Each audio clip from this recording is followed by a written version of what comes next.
Okay बेटा, आज के इस लेक्चर में हम लोग बात कर रहे हैं आपके नेक्स्ट टॉपिक क्लास 11th का नेक्स्ट टॉपिक है चैप्टर नंबर 19 का, that is urine formation. Before this, इससे हम इस टॉपिक से पहले हम लोगों ने क्या पढ़ा था?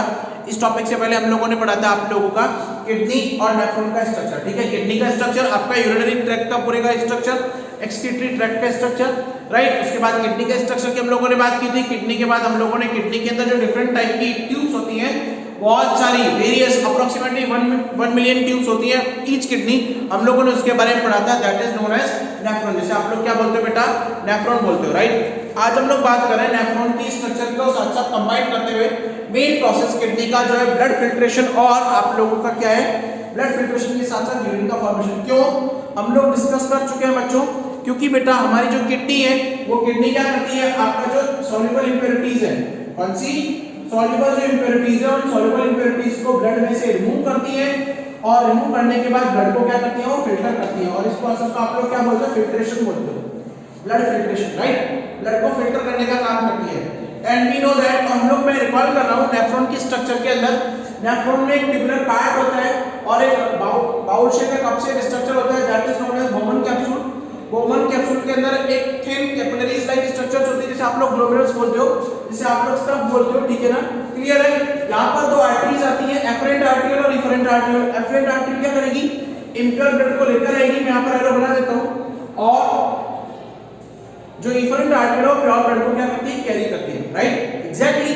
ओके, अब हम बात करते हैं आगे कि क्या होता है क्या नहीं होता। मैंने आपको बताया था कि ये जो बोमन कैप्सूल है और ग्लोमेरुलस है, ये मेम्ब्रेन बॉडी का फॉर्मेशन करते हैं, और रिमेनिंग पार्ट कहलाता है आपका रिनल ट्यूब्यूल्स। रिमेनिंग पार्ट कहलाता है रिनल ट्यूब्यूल्स। बोमन कैप्सूल से बेटा आगे निकलता है आपका PCT, proximal कन्वॉल्यूटेड tube. Next PCT के बाद आता है आप लोगों का Henley loop. Henley loop is a hairpin like structure, ठीक है।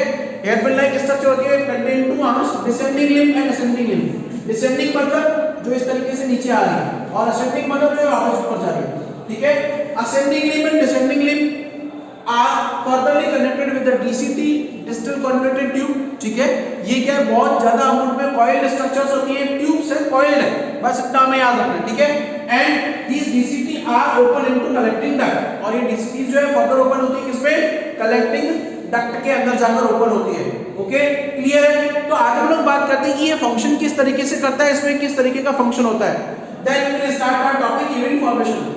सुनिएगा बेटा, यूरिन फॉर्मेशन जो है पूरा का पूरा केवल 3 स्टेप के अंदर पूरा खेल होगा। इसमें हमें कोई रायता फैलाने की रिक्वायरमेंट नहीं है, कोई भी हम लोगों को रायता फैलाने की रिक्वायरमेंट नहीं है, ठीक है। क्या होता है सुनिएगा मेरी बात, आप लोगों को अगर हम लोग बात करें, अगर मैं बात करूं तो इसमें 3 स्टेप आते हैं। नंबर 1 ग्लोमेरुलर फिल्ट्रेशन, काफी लोग इसे अल्ट्रा फिल्ट्रेशन भी बोलते हैं।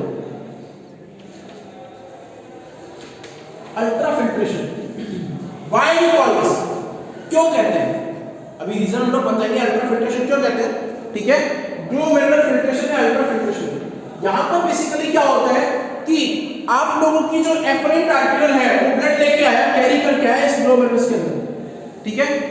और ग्लोमेरुलस के अंदर अप्रोक्सीमेटली कितना ब्लड पर डे प्रोड्यूस, पर मिनट आप लोगों का कितना ब्लड फिल्टर हो सकता है? तो अप्रोक्सीमेटली 1100 टू 1200 ml, यानी लगभग 1100 से 1200 ml जो ब्लड है वो पर मिनट आपकी किडनी की कैपेसिटी होती है, वो क्या है आपका ग्लोमेरुलस फिल्टर कर सकता है, प्योर कर सकता है। क्लियर है? एफरेंट आर्टरी इंटर ब्लड लेके आया कहां? ग्लोमेरुलस के अंदर। अब यह फिल्टर किस तरीके से होगा, कैसे होगा? बेसिकली क्या है कि जो ग्लोमेरुलस का कैपिलरीज है, ठीक है, वो फिल्ट्रेशन को क्रॉस करती है, और इसके अंदर 3 लेयर होती है। कौन सी लेयर होती है? 3 लेयर। एंडोथेलियम लेयर ग्लोमेरुलस की, ग्लोमेरुलर की ब्लड वेसल्स की, यानी कि इसके अंदर जो ब्लड वेसल है उसकी एंडोथेलियम लेयर, ठीक है। एपिथेलियम लेयर ब्लड वेसल्स की, ठीक है ना। एपिथेलियम लेयर किसकी है? इसकी बोमन कैप्सूल की, इसकी एपिथेलियम लेयर ये रही, एंडोथेलियम लेयर यहां, और इन दोनों के बीच में जो लेयर होती है that is basal membrane present in between these two, इन दोनों के बीच में होती है, और यहां से इसी बेसल मेम्ब्रेन से आप लोगों के ब्लड का प्यूरिफिकेशन होता है। क्लियर है? क्लियर है? यहां से इसी बेसल मेम्ब्रेन से ब्लड का प्यूरिफिकेशन होता है। अब एक टर्म आती है रीनल प्रेशर या फिर किडनी प्रेशर, हम लोग इसे समझते हैं। अब मैंने आपको शुरुआत में बताया, स्टार्टिंग में बताया कि अप्रोक्सीमेटली 1100 से 1200 ml जो ब्लड है वो आप लोगों का पर मिनट क्या होता है? फिल्टर होता है। किडनी के द्वारा। अब इसमें होगा क्या, क्या होगा इसके अंदर, बेसिकली आप लोगों का जो एफरेंट आर्टरियूल है, एफरेंट आर्टरियूल है, ये तो बहुत ज्यादा अमाउंट में ब्लड लेके आता है, लेकिन फिल्टर बहुत कम अमाउंट में हो रहा है। क्यों कम अमाउंट में हो रहा है? Because there are small pores, बहुत छोटे छोटे पोर्स है। तो ऊपर तो बहुत ज्यादा ब्लड आ रहा है, इनपुट तो बहुत ज्यादा आ रहा है और आउटपुट नहीं निकल रहा है। अब ये आउटपुट कितने है, ये आउटपुट इज 1/5 पार्ट, ये लगभग 1/5 पार्ट है किसका, टोटल ब्लड का। अब टोटल ब्लड क्या कि जो एक हार्ट का वेंट्रिकल फ्लो कर रहा है, पंप कर रहा है, 1 मिनट में जितना ब्लड पंप होता है उसका लगभग 1/5वां भाग ही आपकी किडनी फिल्टर कर पाती है 1 मिनट के अंदर। तो इनपुट ज्यादा आएगा, आउटपुट कम निकलेगा, तो यहाँ पर एक प्रेशर जनरेट होगा ही नहीं होगा, यहाँ पर प्रेशर जनरेट होगा ही नहीं होगा, होगा ही नहीं होगा। तो इस प्रेशर को आप लोग क्या बोलते हैं, किडनी प्रेशर या फिर रीनल प्रेशर बोलते हैं, right. It is a term, ये टर्म है इंपॉर्टेंट, अल्ट्रा इंपॉर्टेंट टर्म है। किडनी प्रेशर और रीनल प्रेशर क्या होता है कि जब एफरेंट आर्टरियल ह्यूज अमाउंट के अंदर ब्लड लेके आएगी, क्लियर है, ह्यूज अमाउंट के अंदर ब्लड लेके आएगी और आप लोगों की एफरेंट आर्टरियल बहुत कम अमाउंट के अंदर ब्लड को बाहर निकाल देगी, यानी कि फिल्टर रेट जो है बहुत स्लो है, बहुत धीरे धीरे फिल्टर हो रहा है। तो एक प्रेशर जनरेट होता है, कहां पर, इस ग्लोमेरुलस के ऊपर, इस ग्लोमेरुलस के ऊपर एक प्रेशर जनरेट होता है, that pressure is known as kidney pressure और रीनल प्रेशर। इस प्रेशर को आप लोग क्या बोलते हो, किडनी प्रेशर और रीनल प्रेशर, ठीक है। अब इसमें फंक्शन किस तरीके से होता है भाई, जो फिल्टर हुआ, फिल्टर ब्लड को यानी कि प्योर ब्लड को तो ये कैरी करके लेंगे। अब मेन आता है आप लोगों का कि जो फिल्ट्रेट है, अच्छा फिल्टर होता है, आप लोग किसी भी चीज को फिल्टर करते हो तो फिल्टर में एक तो रहता है फिल्ट्रेट और एक होता है प्योर थिंग्स। तो प्योर थिंग तो निकल गई, फिल्ट्रेट यानी कि जो वेस्ट है, अब वो वेस्ट आ गया आप लोगों के इस ट्यूब वाले एरिया में, वेस्ट आ गया आप लोगों के ग्लोमेरुलस से ट्यूब एरिया में, यानी कि रीनल टिश्यूज के अंदर आकर कलेक्ट हो जाता है। अच्छा एक और बात कि ग्लोमेरुलस के अंदर बहुत फाइन पार्टिकल है, बहुत छोटे छोटे पार्टिकल्स है, छोटे छोटे स्लिट पोर्स होते हैं, ठीक है। अब उन पोर्स से बिल्कुल थिन अमाउंट में, बहुत कम अमाउंट में आपका ब्लड प्योर हो रहा है, इसलिए उसको आप लोग बोलते हो अल्ट्रा फिल्ट्रेशन। क्या बोलते हो, अल्ट्रा फिल्ट्रेशन, ठीक है, क्लियर है। इसलिए हम लोग उसको क्या बोलते हैं, अल्ट्रा फिल्ट्रेशन। अब क्या हुआ, सपोज कि यहाँ पर वेस्ट आकर जनरेट हो गया और इस वेस्ट को, अब जो वेस्ट निकला, जो फिल्ट्रेट निकला, that filtrate is known as nephric filtrate. लिख लीजिएगा, अगर आप लोगों को लिखना है कि नेफ्रिक फिल्ट्रेट क्या है, कि नेफ्रिक फिल्ट्रेट क्या है, आप लोगों की किडनी किसे जो वेस्ट मटेरियल निकला उसको आप लोग बोलते हो नेफ्रिक फिल्ट्रेट, ठीक है। First process is being completed, पहला प्रोसेस कंप्लीट हो गया, अल्ट्रा फिल्ट्रेशन। सेकंड अप, ये नेफ्रिक फिल्ट्रेट कहां जाएगा, ये नेफ्रिक फिल्ट्रेट जाता है इस पीसीटी वाले एरिया में, कॉइल एरिया में, यानी आपके रीनल टिश्यूज में चला गया। यहां पर क्या होगा सेकंड स्टेप में, जो आपकी पीसीटी है, जो आपका हेनलेज ग्रुप है, पीसीटी में क्या होगा, अगर if either in case if, मैं कंडीशन बता रहा हूं, if there are some necessary materials, कुछ जो जरूरी चीजें हैं, necessary materials like as glucose, ions में कौन सा, सोडियम, पोटेशियम आयंस जो आपकी बॉडी के लिए रिक्वायर्ड है, ठीक है, और फूड सब्सटेंसेस, ये अगर आइदर इन केस आपकी बॉडी में इस नेफ्रिक फिल्ट्रेट के साथ बाहर आ जाते हैं, यहां पर नेफ्रिक फिल्ट्रेट आ गया, अब ये बाहर आते हैं, देन इनको रीअब्सॉर्ब किया जाता है, ठीक है, and it is furtherly transfer. अब देखो एक रीनल ट्यूब्यूल्स यहां से निकल रही है, ठीक है, फर्दरली इनको डायरेक्टली उस ट्यूब में ट्रांसफर कर दिया जाता है, एफरेंट आर्टरियल में डायरेक्टली ट्रांसफर कर दिया जाता है। क्यों, क्योंकि हम लोगों की बॉडी की एसेंशियलिटी के लिए, बॉडी की फंक्शनिंग के लिए जो ग्लूकोज है, आयन से आपकी बॉडी के लिए रिक्वायर्ड है, राइट। तो हम लोग एसेंशियल मटेरियल को बॉडी से बाहर सीक्रेट आउट नहीं करते, क्लियर है। अब एक और बात, जैसे ही यहाँ पर रिअब्सॉर्प्शन हुआ, आफ्टर दैट सेकंड टाइम, अब ये जो फिल्ट्रेट है ये आ गया हेनले के लूप में, हेनले के लूप की डिसेंडिंग आर्म के अंदर, क्लियर है, हेनले के लूप की डिसेंडिंग आर्म के अंदर, और यहां से मूव करता है बेटा आप लोगों के असेंडिंग आर्म पे।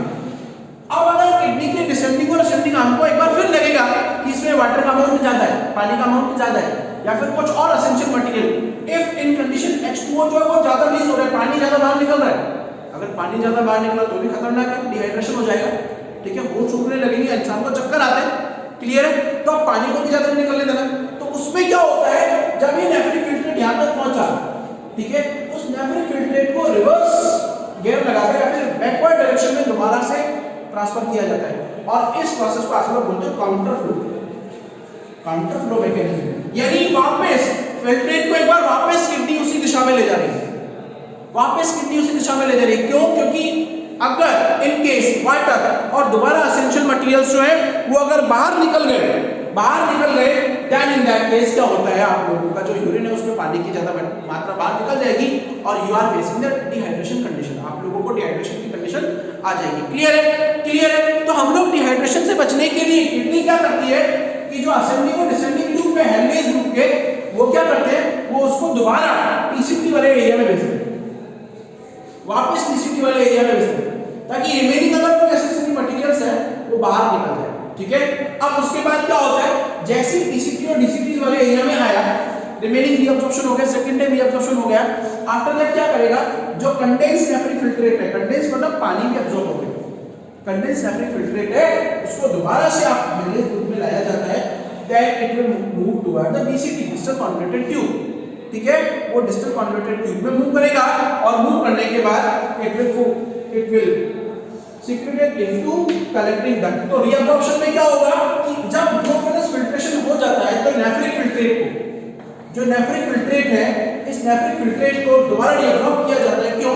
क्योंकि due to for the prevention of excessive loss of the essential things such as glucose and some ions. ठीक है, कुछ आयन और ग्लूकोज की रिमूवल को प्रिवेंट करने के लिए, उसको बाहर नहीं निकलने देने के लिए उसको दोबारा रीअब्जॉर्ब किया जाता है, that is known as reabsorption. कौन करता है ये? या आप लोगों का पीसीटी हेलवेज ग्रुप दोबारा करते हैं इनको, फिर रीअब्जॉर्प्शन के बाद फिर दोबारा अगर पानी का अमाउंट ज्यादा हो जाता है तो इसे वापस बैकवर्ड डायरेक्शन में फ्लो किया जाता है, that is known as counter flow of the nephric filtrate. Counter flow यानी कि बैकवर्ड डायरेक्शन में दोबारा फ्लो कराया जाएगा।